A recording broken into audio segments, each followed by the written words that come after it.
جب آقا علیہ الصلوۃ والسلام معراج پہ تشریف لے گئے اور لوگوں کو بتایا، اب ابو جہل جو اسلام کا بھی دشمن تھا، اللہ اور اس کے رسول کا دشمن تھا، ہر وقت اس موقع کی تلاش میں ہوتا تھا کہ کبھی کوئی ایسی بات ہاتھ آ جائے جس سے میں نعوذ باللہ محمد صلی اللہ علیہ وسلم پر اعتراض کر سکوں، ان کی مخالفت کر سکوں۔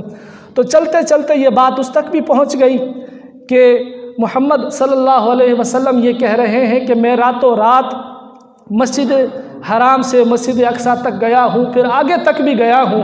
تو ابو جہل نے سب کو بتایا، اس نے باقاعدہ ایک ڈھولچی منگوایا، ڈھول بجانے والا، وہ چوک میں کھڑا ہوتا، ڈھولچی ڈھول بجاتا، لوگ اکٹھے ہوتے، پوچھتے کیا ہوا ہے، وہ بتاتا کہ لوگوں سنو، اگر کوئی شخص تمہیں کہے کہ میں رات کے تھوڑے سے حصے میں مسجد حرام سے مسجد اقصیٰ تک گیا ہوں، واپس بھی آ گیا ہوں، کیا تم لوگ تسلیم کرو گے؟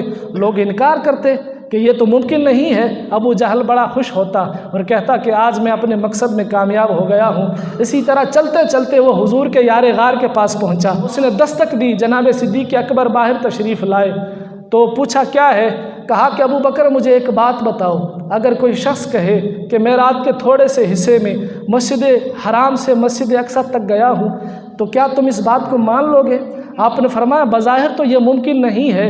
ابو جہل بڑا خوش ہوا جب یہ جواب سنا، اس نے کہا کہ لوہا گرم ہے، اب صرف ضرب لگانے کی دیر ہے، میں فوراً ان کو بتاؤں گا تو یہ بھی انکار کریں گے۔ تو اس نے کہا کہ ابو بکر تمہیں پتہ ہے یہ کس نے کہا ہے؟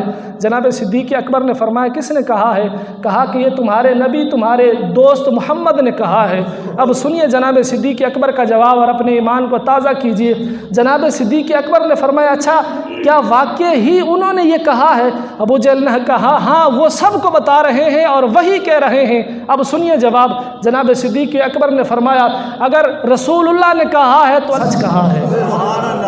اور پھر آپ نے کیا بات کہی؟ آپ نے صرف یہ نہیں کہا، آپ نے فرمایا کہ تم مسجد حرام سے مسجد اقصیٰ تک جانے کی بات کرتے ہو، اگر میرے نبی اس سے آگے کی بھی بات کرے ابو بکر اس کو بھی تسلیم کرے گا، تم کہاں کی بات کر رہے ہو؟ تو جناب صدیق اکبر نے یہ نہیں کہا کہ رکو میں ذرا رسول اللہ سے پوچھ کے آ جاؤں کہ واقعی حضور وہاں تشریف لے گئے ہیں، بلکہ وہیں پہ کھڑے کھڑے کہا کہ اگر میرے مصطفیٰ نے کہا ہے، میرے محبوب نے کہا ہے تو سچ کہا ہے۔